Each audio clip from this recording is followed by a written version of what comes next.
everybody, what's up? So I've been in Australia for about a year and a half now, which is so crazy. And one of my friends here, she's from California and she's actually going home for like a week and then coming back, and that is tripping me out so much. Like, it's weirder for me to think of her going back to North America than she thinks it is. And I think it's because I've put up some sort of defense mechanism in order to tell myself, no, Geneva, you're not going home. You're not allowed to miss people that much or what have you because you can't see them, you're on the other side of the world. Anyway, so I'm going home in probably spring of next year, and I know I keep putting it off, but honestly, my visa does end in June, so I can't really stay any longer than that anyway. Point of this video is I've realized that when I go home, I'm gonna be just in deep trouble. There are a whole bunch of things that have happened in Canada and things that I've had to get used to in Australia, so much so that I don't know if I'm gonna be okay when I go back. Like, I think I'm gonna have to go through some sort of Canadian citizenship test. For example, here, when people find out that I'm Canadian, among all of the questions that they ask me, they also ask me, what's your favorite ice hockey team? And I correct them and I say, it's not called ice hockey, it's just hockey. At least to us. But at the end of that conversation, I can't answer their question. I don't know who's been drafted to what team. I'm not in the times with which teams have won the most recent things. I no longer have an informed opinion. Like, I didn't really have an informed opinion when I was in Canada, but now I don't know what's going on. And for that matter, I knew that I wanted to vote for the man who's been elected as Prime Minister, Justin Trudeau, but I didn't know it was actually possible to vote from over here. So I just let this election pass me by, not even realizing that I actually had a say in it from over here. I didn't know that. I'm just really glad that he got elected. Also, with the currency in Canada, the cool part about Australia and Canada is that we both have really colorful money, but the colors in Canada are flipped with the colors that represent money here in Australia. Also, all of the coins here, they get bigger as the currency value gets lower. In Australia, a $10 bill, blue is the color of our $5 bill, is it not? In Australia,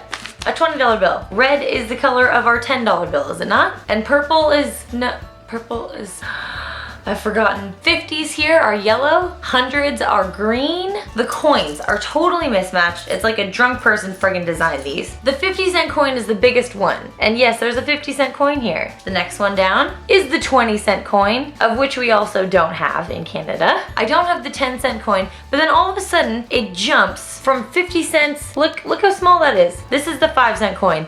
But also, the loonie or $1 coin here is much smaller than the 50-cent coin. And then the $2 coin is the teeniest one. Why would you make the thing worth the most the smallest coin? That I don't get. And meanwhile, I still have this Canadian quarter here, and I show everybody, I'm like, this is what Canadian currency looks like, and has a moose, and they're like, that's super Canadian, and they laugh at me, but I'm like, you know what? I'm proud of it, babe. So I reckon when I go back, I'm gonna have, well, that was a really good leeway into my next point, reckon, and heaps, and how you going? These are all things that I say that they don't say in Canada, and I reckon when I go back and I say, hey guys, how you going? Which I am going to automatically say, they're gonna be like, did you misspeak? Did you mean to say how's it going or how you doing? That's gonna happen so many times, I know it. And as much as I made a joke about it when I first came to Australia, when people say thanks, I either say no worries or that's okay. And when someone bumps into me and says sorry, I'm like, you're alright. I'm gonna just thwart all of the thoughts that people have when they talk to me. They're gonna be like, is this a thing that people actually say to each other? Or is this just because I'm talking to Geneva? One thing I'm actually super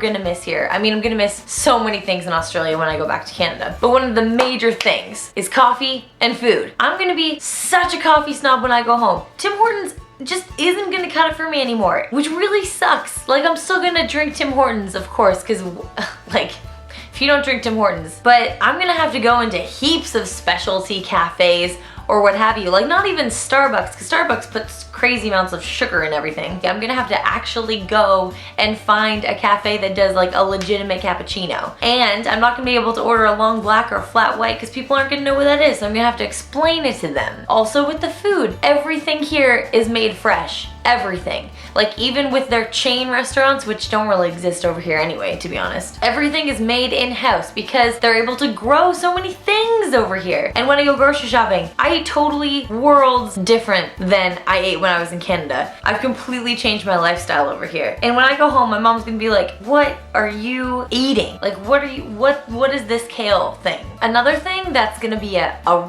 really big problem, like one of the biggest problems, especially when people think about Canada, this is what they think of. They think of Canada as a really cold country, which it is.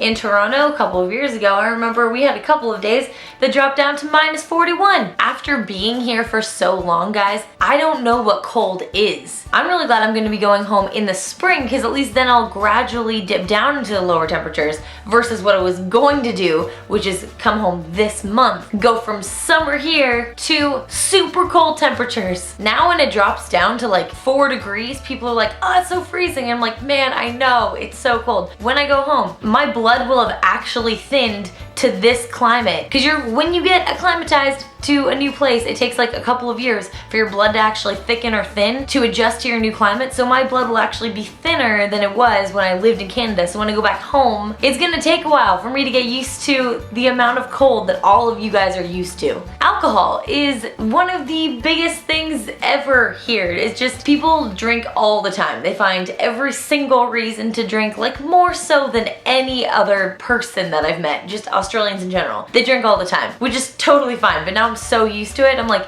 let's grab a bottle of wine on the way home and watch a documentary, like everything. Everything is a reason to drink. When I go home, I might have some explaining to do. It's gonna be really, really strange seeing animals back in Canada. I haven't seen a squirrel in a year and a half. And yet I've seen like tons of snakes and huge spiders and kangaroos and wallabies. And also the breeds of dog that they have here mostly look really different from the dogs in Canada. Personally, I think the dogs in Canada are better looking. Just saying. But it's just gonna be weird having all of the wildlife and trees and everything outside looking different. It's like I'm in a different realm, like a different reality right now. And when I go back, it's gonna be like, oh yeah, I remember this, a maple tree. Lastly, it's gonna be awesome going home because I won't have to pay for any healthcare. Like I get sick here all the time. And so I go to the doctor a lot, but it costs a ton. Like even when you have insurance, you have to pay out of pocket and you only get a percentage back. So it's gonna be excellent not having to pay for anything. That's what's great about being Canadian. And also working in a restaurant when I go home, which I'll have to do in order to make ends meet until I achieve my dreams. It's gonna be weird to be only paid like $9 an hour back there. But also getting tips, like an actual amount of tips based on how good you are as a person,